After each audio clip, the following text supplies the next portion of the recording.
This is John chapter 21. After this, Jesus revealed himself again to the disciples by the Sea of Tiberias. And he revealed himself in this way: Simon Peter, Thomas, Nathanael of Cana, the sons of Zebedee, and the two others of his disciples were together. Simon Peter said to them, "I am going fishing." And they said to him, "We will go with you." They went out and got into the boat, but that night they caught nothing. Just as day was breaking, Jesus stood on the shore, yet the disciples did not know that it was Jesus.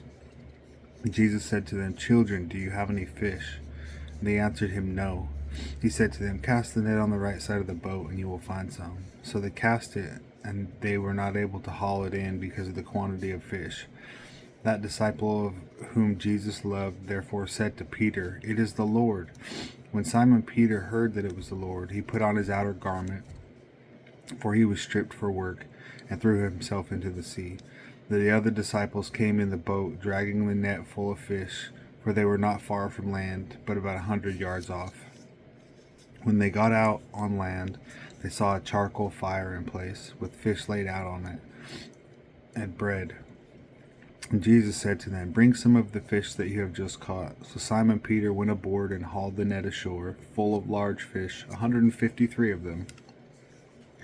Although there were so many, the net was not torn.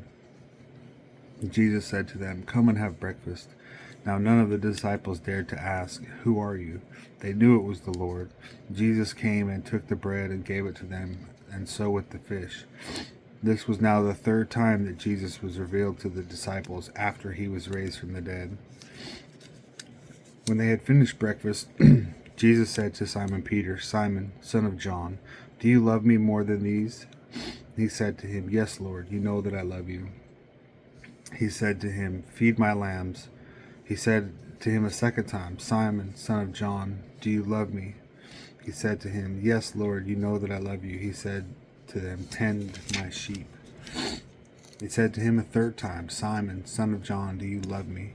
And Peter was grieved because he said to him the third time, "Do you love me?" And he said to him, "Lord, you know everything. You know that I love you." And Jesus said to him, "Feed my sheep. Truly, truly, I say to you, when you were young, you used to dress yourself and walk wherever you wanted. But when you are old, you will stretch out your hand, and another will dress you and carry you where you do not want to go." This he said to show by what kind of death he was to glorify God. And after saying this, he said to him, "Follow me."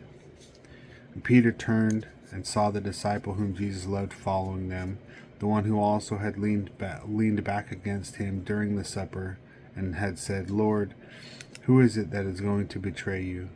When Peter saw him, he said to Jesus, "Lord, what about this man?" And Jesus said to him, "If it is my will that he remain until I come, what is that to you? You follow me." So the saying spread amongst the brothers that this disciple was not to die. Yet Jesus did not say to him that he was not to die, but, "If it is my will that he remain until I come, what is that to you?"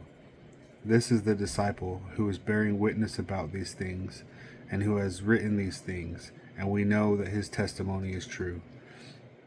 Now there are also many other things that Jesus did, were every one of them to be written. I suppose that the world itself could not contain the books that would be written. John's an interesting perspective.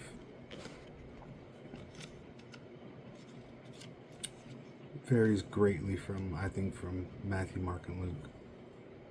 It's interesting. He leaves out a lot because he focuses more on the glory of Christ and the divinity.